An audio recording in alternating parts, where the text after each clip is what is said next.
What is up, you guys? It's your favorite cutie Mel back again on my soapbox channel to give you guys yet another video. I haven't done a reality TV show video since I pretty much started this channel. I don't even know if I have the old ones up anymore. But if you guys don't know, I love reality TV when it comes to like the dating shows, the Love is Blinds of the world, the Ultimatum, all of that. I love it's like my guilty pleasure. Like those are shows I could just binge, and to be honest, this one was no different. So we're gonna be talking about the 5 couples risking it all in the ultimatum queer love. Okay, so I'm just gonna hop right into it. This show was so much more entertaining to me than any of the dating shows that I watched before. I just feel like women have a different kind of just love, and there's just so many intricacies to the way that we connect with each other. So I will try my best to get through all of the pronouns and stuff appropriately. But if I do happen to mess up, please know that I am not trying to, and it's not intentional, okay? So let's first start off with Mildred and Tiff, okay? Mildred and Tiff to me were such a funny couple because it's just like they were always like getting into it, always arguing, but you can tell all in all that they love each other. And just to be clear, I think I'm going to talk about everything up into the finale. I'm going to make the finale a whole separate video because that was just a plot twist that none of us saw coming, okay? So Mildred and Tiff. Even though I felt like this couple was a little toxic, I can see that they genuinely cared about each other and they loved each other, and I was still secretly rooting for them to win. But if I'm honest, I didn't really feel like they should be together because one of the common things that I kept seeing pop up with them was just the lack of communication. They weren't able to communicate through their problems, which is like so important. And on top of that, like towards the end of the actual season, Tiff had revealed, sorry, let me open this up again. There was some noise out there. Tiff had revealed that basically Mildred is always kind of the one in and out of the situation. I guess she did kind of hint to that in the beginning, saying that they were like always breaking up on again, off again. I can't remember exactly because I watched the whole season so quickly whether they specified that Mildred was the one pretty much initiating a lot of the breaking up and getting back together.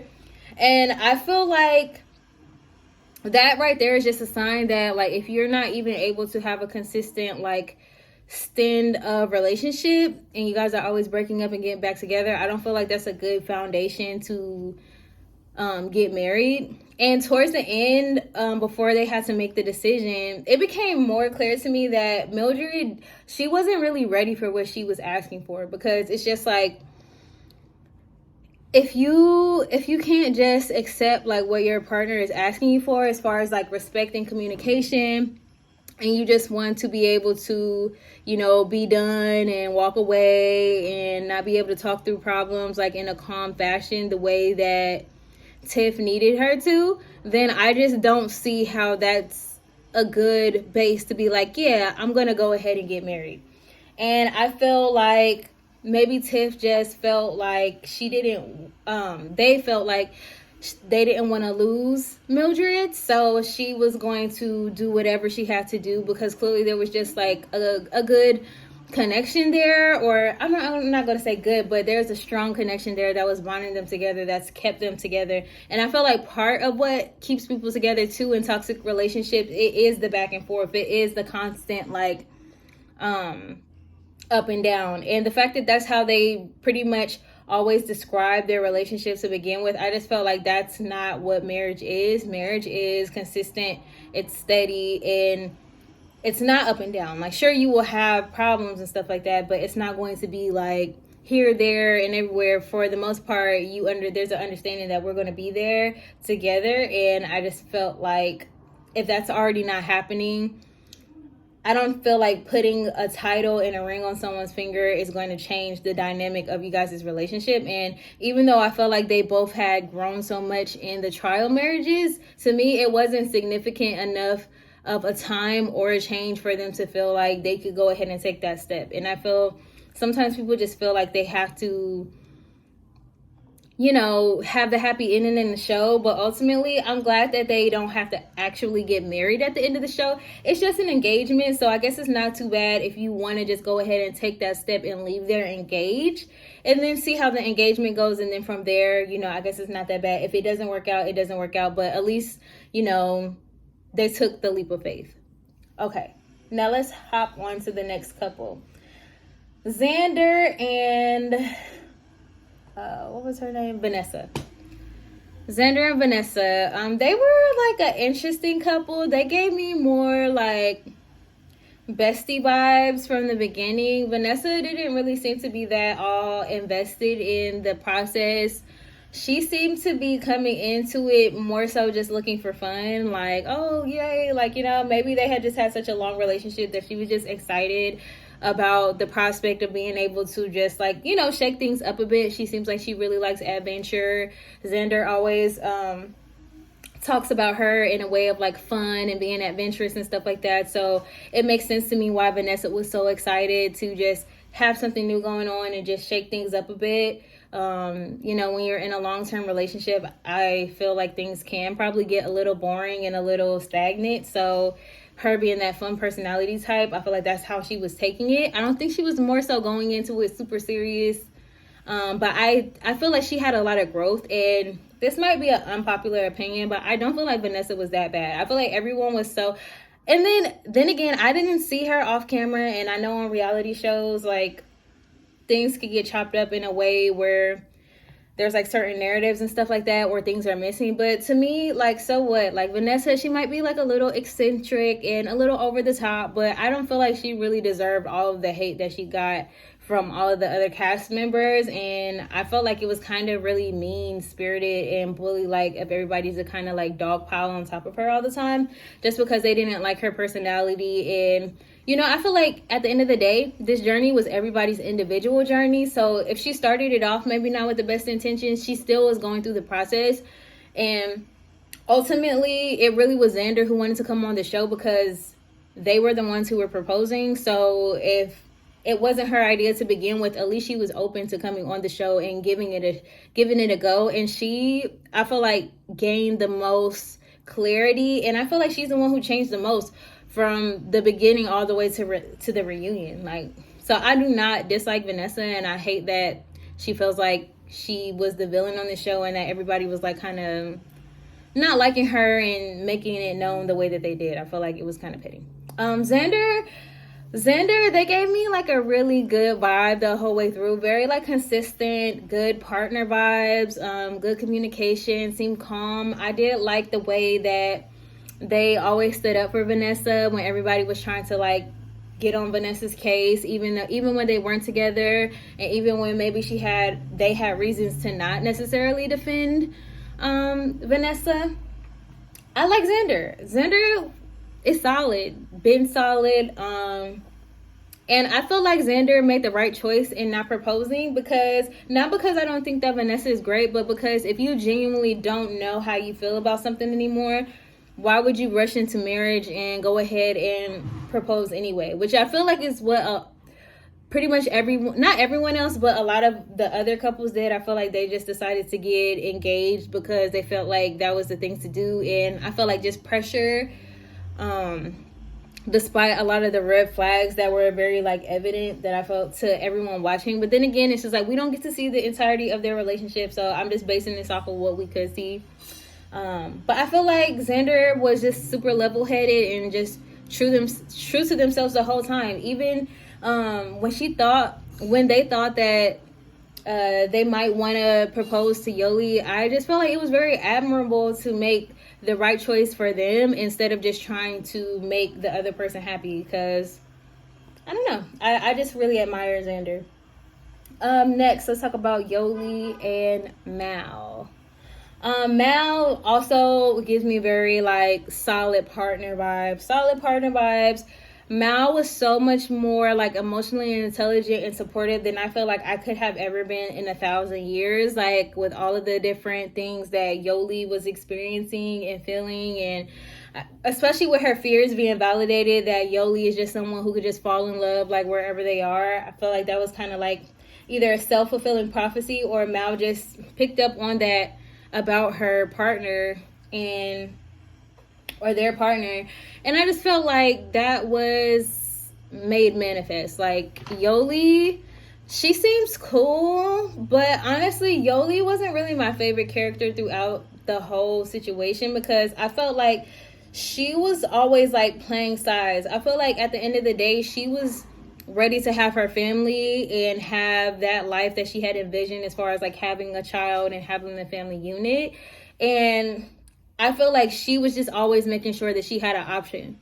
And the reason why I felt like this was because even after like she got back with Mal, like when they did have the group meetups, the way that she was being so secretive and hush hush about like the way that she was, you know, still basically affirming Xander that, in my opinion, that she was really leaning in that direction. And although I know it can't be easy to be in love with two people, and I'm sure she did have days where she was leaning one way then leaning another, I just felt like she mostly wanted to have someone at the end of this. So I don't feel like it mattered so much who, it was more who.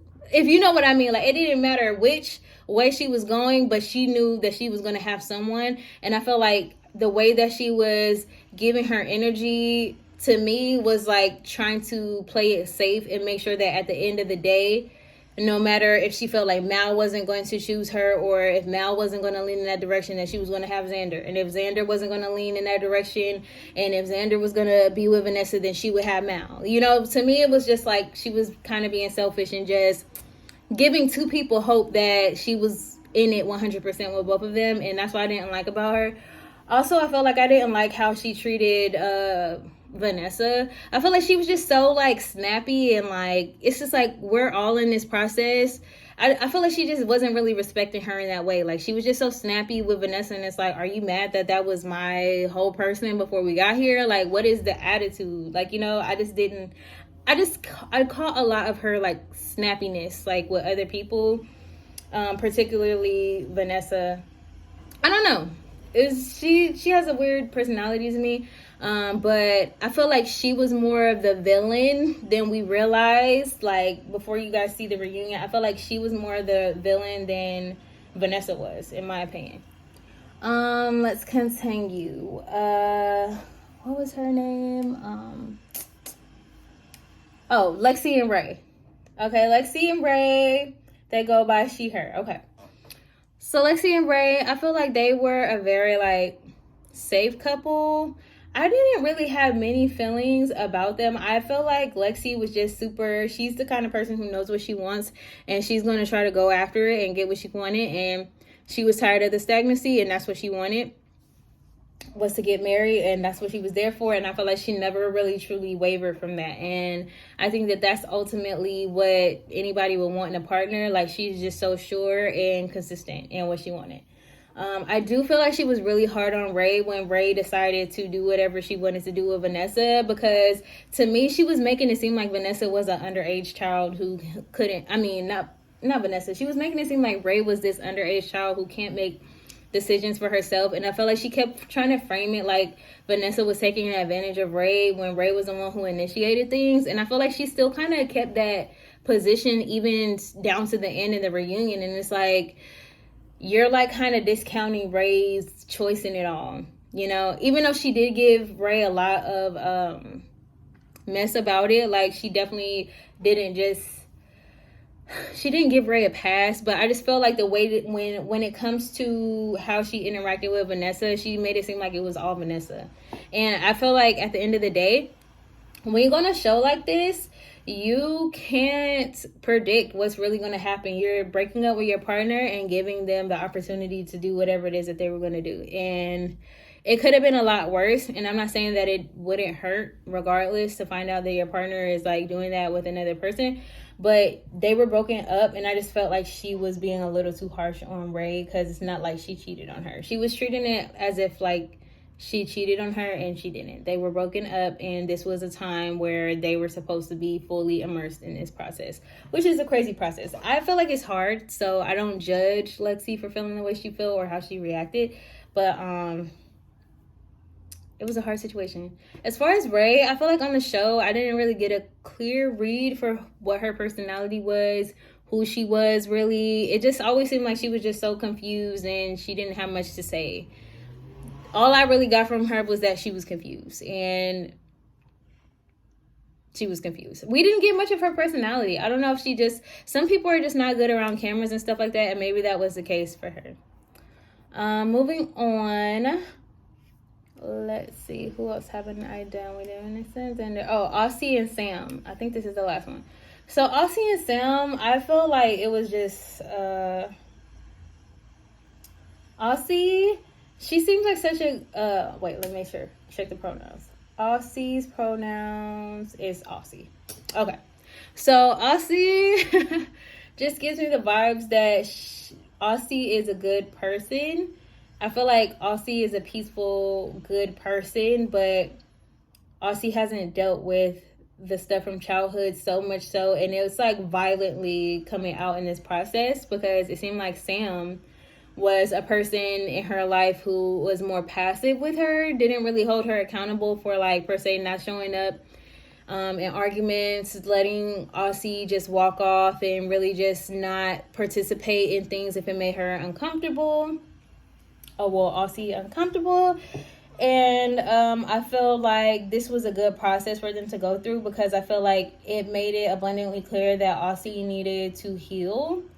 And personally, if I was Sam, I feel like Sam kind of got the short end of the stick. Like, I'm sure when she was coming in, she was a very different person from who she was coming out. I feel like Tiff really helped Sam to find her voice and to start using it. And when she did, it was just so triggering to Sam that I feel like if I was in Sam's position, I don't know that I would feel comfortable moving forward with Aussie in such a serious commitment unless Aussie also committed to, like, getting some therapy. Because it's like Sam, she's kudos to Sam because she's so patient and so loving. But I don't feel like it's fair to her. And I feel like she voiced multiple times at the end that Aussie really wasn't able to give her what she needed. And I kind of feel like she settled. I'm just going to say it. I feel like Sam settled with Aussie because Aussie, even though she proposed, probably just out of the fear that she wasn't going to find someone as good as Sam, I feel like Aussie needed to work on herself. And I guess they can work on it together, but I guess in the show, I would have liked for Sam to kind of put up some conditions as far as, like, if we are going to move forward, you have to agree to get some therapy because it's not her job to be Aussie's therapist. And I feel like that's just what she's having to do. And I feel like it's kind of getting in the way of her actually getting the love that she deserves. She's more so mothering. I feel like it's a mothering dynamic. I feel like Sam is mothering Aussie, like, because Aussie always connects, like, everything to being, like, a good daughter, like being a good daughter and a good partner too. But Aussie, you could just tell Aussie is so, like, in her childhood still, like, very much still there. And I just don't feel like it's fair. If I was Sam, like I said, if I really felt like Aussie was my person, I would be down to, if I would have the patience, which it seems that Sam does, have the patience to go down that road with her, if that's really her forever person. But I would definitely make it known that during the engagement, you need to commit to therapy and commit to staying into it until you can work out those issues so that we can talk. So that's all I'll say for now. And I think that I definitely can just kind of relate because I saw a lot of my old relationship in their relationship because the partner that I had was really avoidant and wouldn't want to talk about things and would kind of just find anything to busy themselves with in order to, like, stop themselves from needing to talk about pressing issues. But I guess it's just about finding a balance. If you guys like this video and you guys want to me to continue talking about different dating shows and stuff that I like on Netflix, definitely give this video a thumbs up. Leave a comment down below. What do you guys think about episodes 1 through 9? I will be talking about the reunion in a whole separate video because I feel like the outcomes were just so crazy, and I want to get more into, like, the trial marriages and, like, my predictions and how I didn't see some things coming and how I did see other things. So as I always say, passion, stay cute. I'll see you guys in the next video. Subscribe to the channel if you want, and make sure to give this video a thumbs up if you want others to be able to see it. Mwah. Bye.